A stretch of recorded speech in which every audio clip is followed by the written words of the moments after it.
way to Clayton's house. We're about to get this HVAC installed, but look at all this fog. Holy shit. Dude, you can't even see anything. I don't know if you're joking. They want me in the state of Vacaville. Alright guys, so we just made it to Clayton's house. Today, as you can see, we're gonna be working with this big old mess. So right here I have everything laid out. So you're going to need Prius servos. There's only 2 in them in there, so grab the 2 that are there. You have the temperature sensor, the solar sensor, and then you got this little L-shaped arm that you need. You need this longer arm right here. This circle thing you don't need because we're gonna reuse it in the USDM one. And then this half of the harness, this is like the resistor. This one is part of the blower motor, right? Part of the blower? I don't know. We're gonna figure it out. All this is gonna go towards the blower motor side, the glove box side. This is this is the harness. So this is everything that plugs into the middle. So we already have this in the USDM, but we're gonna have to add this secondary one. We'll show you how to do that.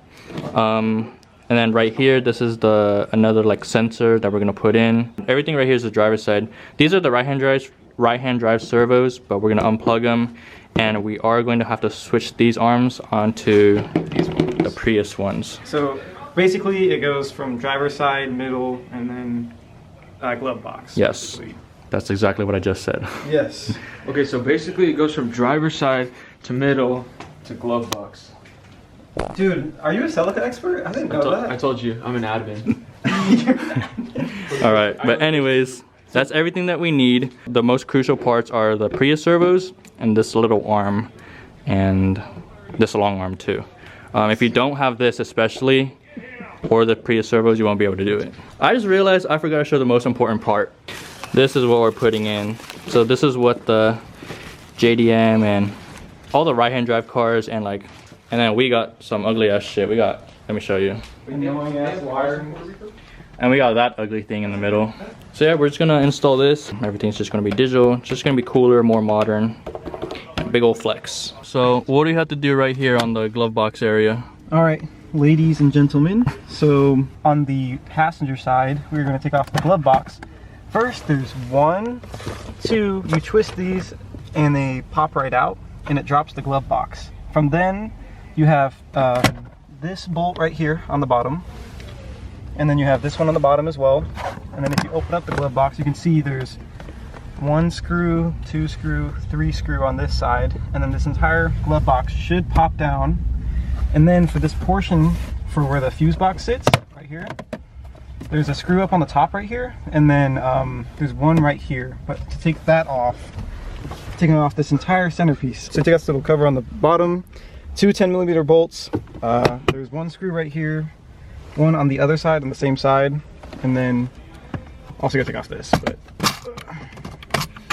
1 screw, 2 screw, and this entire middle portion should pop off, and these 2 screws as well. I need to unplug this. Pull these ones off. There's 2 screws right here, 2 screws right here, and then gotta take that one off. Yes. Alright guys, so we just finished taking out the center console piece, and now we're gonna get working on this part. Also, I forgot to mention that there's a clip on the side of the glove box. You just take it off by pulling it, and then there's one for the light. So basically, after you get the screws right here, this lifts off the entire setup. There's 1 clip on the back here for the clock. And then here you go. Make sure you get a third person that just sits out there and grabs your items. Kinda. I'm hungry, Edgar. It's okay, son. We'll eat tomorrow. And then we're gonna have to take out the radio, and just 4 bolts right there. Now we're moving on to the driver's side. There's 1 bolt on this side, 1 on the bottom on this side. So this just pulls right off. That's what Alex said. Okay. Other than that, this pulls right off. There's the OBD2 and your hood latch. These just have 2 clips on the side right here. And you usually just take a flathead and you just pry away. There's like 2 screws in the bottom. I see that. Yeah, you can take off those 2 screws and this will just unattach, and you unclip it from here, and you can just set this aside for now. Yes. There's 1 on the top right here, and then there's 1 on the top right here. And then there is a screw for this portion, and one screw right here, and the driver's side is taken off. That's all it is. Now we're gonna focus on the center part. Okay, so basically it's these two clips on the side. There's one right here, and you just press on the top and it pops right out. You get a little wiggle and grab a flathead if you need to. So after that, there's going to be 3 wires. There's going to be one for the passenger side, which controls the circulation. One on here for a black and blue wire on the driver's side, and those control the, I believe, the position and the... who cares what they control? We just gotta unplug them. Yeah, so then there's also 2 clips on the back. There's one on the top right here, and you can like stick a flathead on the top, and you can hit the clip. And there's one on the bottom. And all you do is unattach the wire. Alright, we're gonna get going. So yeah. Time's ticking and sun's going down. What's the time again? 11:57. Oh my god, the sun's going down. Sun's going down. Come on, let's get going. Hello. Okay, so basically, this cable right here from the HVAC, for example, like I was saying, press this clip up with your thumb, and then there's this, and you just press this little clip in on the side,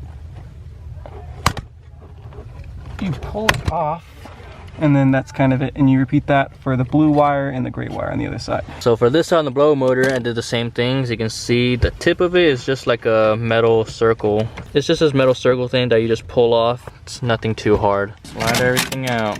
Oh yeah. There we go. So now we're gonna just start unplugging shit. Anything that's connected to this. This is an entire wiring loom just for the AC, because there's 2 in the car. Yep. So just unplug everything in this, and you just follow it. The blue harness, that's the main one. This is what happened. I ended up disconnecting all these that were connected to the blower motor. And then I unplugged one plug that was in here. I don't know if you can see, it looks like this. Because this was kind of in the way, and all these wires were underneath that. So I unplugged that just so I can make room to fish everything out. But also, I forgot to mention, so this little box. So this thing's mounted like this. And all you have to do is, you see this little square? There's a little clip on the inside. Yeah, you just push it out and this pops out. That way you can disconnect this one right here. For the blower motor, you're gonna have 2 nuts and 2 bolts. It's pretty self-explanatory, any of the white pieces. And then the 2 bolts, one's like all the way in here. There, that's a nut, another nut, there's one up there. And the 4th one goes right there, you can see it. There's nothing connected there. And yeah, now we're just gonna drop the blower motor. All right, so I just pulled out this blower motor. As you can see, it was right there. It takes a little bit of pulling and tugging, but you eventually get it out. We're gonna get this one out right here. So I just pulled this thing out right there. Might be a little too dark, but so that's the sensor that you had to pull out. This was pretty difficult to pull out, but basically what you got to do is grab a flathead and you just pry right there from the bottom of it. So it's connected like this, and you grab a flathead where my middle finger is right there on the plastic tab, and you just pry it out and it'll pull out.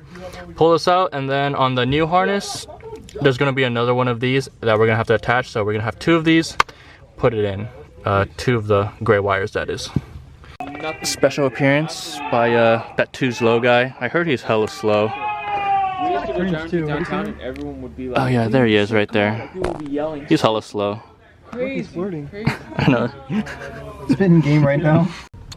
Alright, so now that I pulled the USDM harness out, if you go to the blue plug, you're gonna find the green, yellow, and green red wire. And all you have to do to take those out is lift this plastic tab out. You can use a pick, and then you can see I kind of like destroyed it, but you go through there and you basically have to lift a small little tab to release these wires. Then after that, you just pull them all through, and then you get to this little white plug. That's the one that you need. And then we're gonna go to the JDM harness, find the blue plug, and then just plug it into the bottom row, the 3rd and 4th one. So just to clarify, the 3rd slot on the bottom is where the green and yellow is gonna go. And then the 4th one right next to it is gonna be the green and red. All right, so now that we got the wires in spot 3 and spot 4. Yes. 3, 4. Now we move on to the servos. So these are the right-hand drive servos. And what we're gonna do is we're gonna take these arms off, move them onto the Prius servos. And to do that, there's a little tab that's in the center right there. Press on that to pop the arms off and just swap them over. Alright, so while I was routing all the wires and stuff, I forgot to mention the 2 wires that we added is right over here. That's the end of the plug. You plug it into the extra sensor that you have here, and then this one right here is the OEM one, the one with the plastic rod. Basically what you have to do is you add both of them onto this rod and you shove it back into that hole.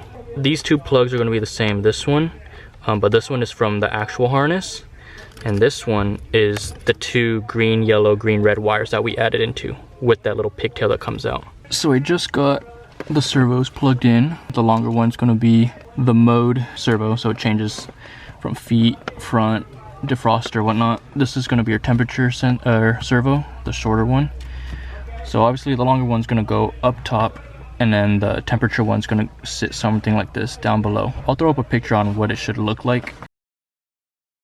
And then when we go under here, it'll be kind of tough to see, but I took out all the arms, and those are really easy to take off. They're either held on by screws or you can just slide them out. The last thing we need to do is this sensor right here. This is the one that's going to connect. I believe this is, I forget which sensor this is, but this is the one that's going to be on the JDM harness, and all you got to do is just screw it right there. So take out all the arms, all the existing arms, but leave that one there, and then we're gonna get into the JDM arms. So these are the arms that we need. These 2 are the ones that I got from the right-hand drive servos. So these are the arms that we need to use. This one's gonna go up top with the mode servo, and then this one's gonna go down below for the temperature servo. This one is gonna plug in onto the side, so that way this arm, you see how there's a little peg, it'll be able to slide through that little slot. This arm is going to connect to that big ass wheel, and it's going to connect to one of these. It's going to be something like this. So this is how it's going to be kind of laid out, like that.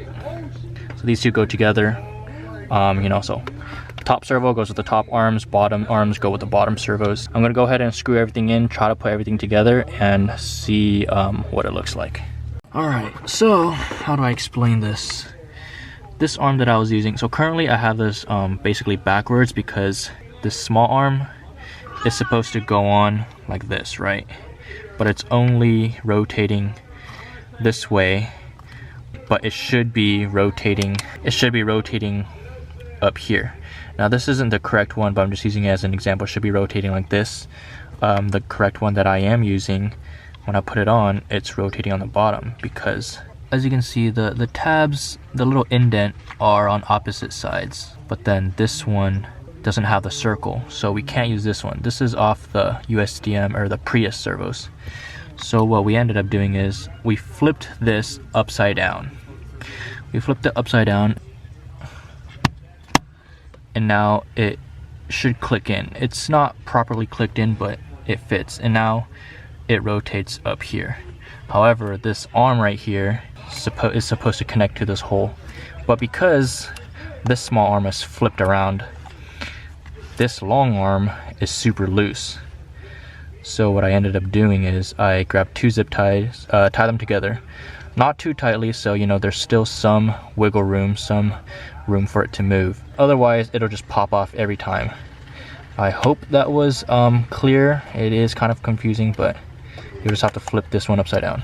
Alright y'all, it's dark as shit, but this is what we got. I got the servos mounted up there. You can see the one on top, and then this one right here on the bottom. If you guys are having trouble with the arms, this wheel actually spins. You can maneuver this wheel without that arm connected. That way you can move it to your liking, or not your liking, to its correct position. So right now, as you can see how the arm's reaching, that part is zip tied up there, and then I have this mounted. For the bottom servo, you could only use the top 2 mounting screws. The bottom's just not connected to anything. But yeah, let me give you a quick demonstration. Also, when you test out all the servos, make sure you have everything plugged in, everything that's plugged into the harness. That way you can test it and see if it works or not. But here I'm going to change the mode. You can see the big wheel and that big arm moving. So these are all the different modes. And then for temperature, it's gonna be the bottom. Right here I have it at, it's at hot right now. So if I change it to cold, you see it moves. If I change it a little bit warmer, it moves all the way up. But as of right now, because I don't have the solar or temperature sensors wired in, that's why it's kind of just maxing out at hot and cold. But yeah, you can see right here, it definitely works. Sorry if the footage is it's kind of hard to see, but I am crammed down here and it is a very tight space. So this is the solar, or this is the temperature sensor that goes outside. It's kind of hard to see, but it's yellow, black, and yellow green, and this is gonna sit somewhere underneath the fog light. That's where I'm gonna zip tie it, but I routed it through here. You see the black and white wire went through there all the way here, and there's a little hole right there that goes through the wheel well, and then routed it right there. That's where the hood latch cable's at. And then this is inside the car. I just pulled it out, so I have the green and white. So the black wire spliced it with the yellow black, and then the white wire spliced it with the yellow green. And what we're gonna have to do with these two wires is go back to the blue harness, or the blue plug. This is the main plug. You find the black yellow and the green yellow wires, and we're gonna tap into those two. All right, so this is a solar sensor. I'm not sure what it does, but apparently you need it. And it's got two wires on it. It's white and blue. And so what I did was I routed it through the A pillar, routed it under, and then I extended it under the pillar. Sorry for the terrible lighting, but you go back to the blue plug again, and you look for the white and the white and blue wire. So the next part is going to be the resistor thingy. This thing's under it. You unscrew it, and then it just pops out. So this is what this looks like. You get the JDM one. Oh yeah. And it just looks like a bunch of lines, and you just replace it. Fits right back in. And you put those two screws back in, and then all you do is plug it back in. Yep. So right here, the three plugs that we don't have. This big one's going to the resistor. This one is going down here. And this single plug, it goes to this little recirculation motor. This little motor, yeah. And this basically what this does is recirculates air or gives you the fresh air. So obviously the JDM models, they have the electronic one, but the USDM one, we have the manual one. And you can modify it. There's a way to modify it, but for now, I'm just gonna leave it fresh air. I never have it recirculating anyways, so I am not gonna use this, and this is just gonna stay on fresh air. But don't worry, there's a write-up, and I'll link the write-up too in case anyone wants to go the extra step.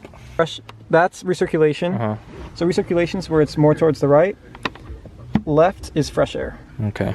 So yeah, we're gonna try to put everything back together because we are basically done. Put the blower motor back in. And test everything out, basically. Test everything out, yeah, and just make sure everything works. So I just got the blower motor in. This thing was the biggest pain in the ass. Honestly, don't have any tips, but other than to just make sure to get this clip. Yeah, shove that bitch in there, and make sure you get this right here. This has a little peg that goes in here, so once that goes in there, everything should end up lining up. All right, y'all. Oh shit, turn it off. Oh, check that out. That's so cool. That is so JDM, bro. Hold on, wait. Lights. Oh, lights on it. Woo! Point your light away. Oh, I'm burning myself. There we go. All right, so we just turned the car on, let it warm up a bit. And yeah, it's blowing hot air. We tried the AC, it's blowing ice cold. It was cold right here, so you can see I can adjust it. So I'm gonna have to learn Celsius because, you know, we're in America, and unfortunately we are in Fahrenheit. So the recirculation isn't gonna work because, you know, obviously we don't have it connected, and it's just gonna be left on fresh air all the time. AC works 1000% off.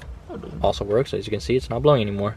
Turn it on, you press this, and then you can see the outside temperature. It is 10 degrees Celsius. And which is, according to my mirror, 51 degrees Fahrenheit. So I don't know how accurate that is, because 50 degrees Fahrenheit. Really? That's pretty accurate. It's off by like 1. Yeah, it's off by 1. So nonetheless, I mean, shit, honestly, I don't even need that because I already have this up here. Oh my god. But it's we okay. did all this work for nothing. It's cool to have. That's pretty lame. Anyways, time to put everything away. Fuck, Can all the guys give this a thumbs up, because I know no girls are watching this right now. Wait, Edgar, you have no girls? Even the guys with girlfriends aren't watching this. Yeah, especially me. Ah! Damn. Shout out to. Oh, knock it off, dude! Yeah, I bet you she's watching this video. No way. I'm gonna put you in the dude. thumbnail. Get out of here. But yeah, now we're just gonna clean everything up and call it a day. Don't worry about this, don't get confused. This is just my bypass, my amp bypass from He's just a a dumb bunch of videos ago. The AC wiring harness. This is my power folding mirrors wires, so just don't worry about that. But yeah, this is basically it. I'm gonna put everything back together and I'll show you guys in the daytime. Wait, we have one more thing. There is an issue if you look at this right here. So if you were to press AC, it'll blink and you have to like turn it on maybe 2 or 3 times for the blinking to go away, right? Usually it blinks when it tells you like your compressor, your AC is out, or that you're having an issue with it. But it's just because we don't have a grounding, and the reason is that there is a wire you need to add to the gauge cluster. I don't think I want to do that. Right here, and then screw right I here. think I'm okay. I think I'll just press this a few times so it stays still. Okay, it's blinking, and then you go like this, and it's fine. It's fine. I think it's fine. I'm sorry. Dude, I just hiccuped hella loud. That was awesome. I'm sorry. Bro, he knocked out. Hey, come get your boy. Carl, look at us. You're on YouTube, bro. Hey, welcome. To get the AC button to stop flashing like this, what we're gonna have to do is take off the gauge cluster. And to take off the gauge cluster and get this all set up, it's these 2 screws on the top. 1, 2. And before anyone asks how we figured that out, we have no idea how or why it's like that, but you know, the homie attached silver. Our homie attached silver, our friend Ignacio, is a huge shout out for him. Yeah, he has a really, really big brain. So his brain is bigger than 1, 2, and 3. After the gauge cluster is off, as you can see on the very top of it, there's literally a single pin missing. The little pin right here, right in the center. It doesn't matter what color or what pin you use. What we like to do is use on our stock harness, because we'd already modified the other 2 wiring from the blue space as well, is you just remove a single pin and cut it, and you plug this pin back in to that spot, and you need to find a way to ground it. Alright, so I put a ring connector, you crimp it, and it looks like this, and then I just pulled it from the stock harness like I said. So what you do next is you pull up the white tab like we had done before and throw it into that 5th spot on the top right there, that empty one. And then I'm gonna attach it to right here like I had said. So I'm gonna get that done next. So I had, see right there, I had grounded the wire, put the other plugs back in. Let's test it out. Press the AC button. Turn it off, see if it starts blinking again. We are good to go. Sweet, now your AC works completely, no blinking. Just make sure to ground that last wire. But that's pretty much the entire install. Everything, it just goes back into place. Plug everything back in, put back on your radio, put back on your gauge cluster, the driver's side, and the center console, and you should be all good. Your digital HVAC should be working. Hopefully this video was a great help to you guys. I just want to give a huge shout out to Ignacio, our friend Attached Silver, for helping me on that install and providing us a lot of information and figuring out that ground trick for the AC light. Shout out to Canada. Shout out to Canada. But yeah. Shout out to New York. Shout out to the sidewalk. Shout out to the sidewalk. Shout out to the squirrels that wake me up every morning. Yeah. If it wasn't for them, I wouldn't be here right now. Shout out to Tuzlo. Actually, don't shout out Sebastian. He was making fun of us the entire time. Last but not least, shout out to my boy Mitch. This is basically what it looks like with the lights lit up. As you can see, it is completely different from the manual air conditioning unit. These are all buttons now, and there's this little screen, so if you press this down, it turns on and shows you the temperature. Since this was out of a right-hand drive car, and basically every other country besides America uses Celsius, temperature is in Celsius. So for us Americans, we can't read Celsius, but good thing I got a temperature in Fahrenheit up here. And if you do the conversion, it is pretty close. So let me just demonstrate what this unit is like. So right now this is with it off. There's no air blowing or anything. Here is the air. There are 5 total settings. So 1, 2, 3, 4, 5. It is pretty loud. Just gonna turn it down a little bit. And then right here, this is where you adjust the temperature. So right here would be going towards the cold. So right there, it's max cold. And then right here would be max hot. And then you have all these different modes, the defroster, footwell and dash, and then defroster and foot. And then you have the AC right here, so you turn it to max cold, turn on the AC, and there we have it. The light's not blinking. So yeah, everything works besides the recirculation. For me, I don't really care. I always keep it on fresh air anyways, and if it gets too hot, I just close the vents. But yeah, that'll do it for this install. Hopefully it wasn't too confusing. It's definitely super tedious and there's a lot of electrical things going on, but it's really just taking out the old harness, plugging it back in, and then you're just connecting the little servos that go under here. The mounting points are already there, so you really just need to screw them in there, and then, you know, just connect everything back down to the glove box area, obviously besides the recirculation motor that's not plugged into anything. And then you have to wire the two sensors, so you have the outside temperature sensor, and I still have the solar sensor right here. So for now I have it right here, but I think what I'm gonna do is I'm gonna drill a hole into this A-pillar right here. That way I can have this sit in there and still keep my auto headlight sensor. Now you can replace it, but this one is a lot smaller, so you have to use like a piece of foam or something maybe to have it sit snug in there. But other than that, this is basically it. Huge shout out to Clayton for allowing me to come over to his house and helping me install this as well, and also to the homie Attached Silver for his knowledge. But yeah, that's basically it. Hopefully it wasn't too confusing, and yeah, this definitely gives the interior a much more modern look, and this is what definitely should have came from the factory.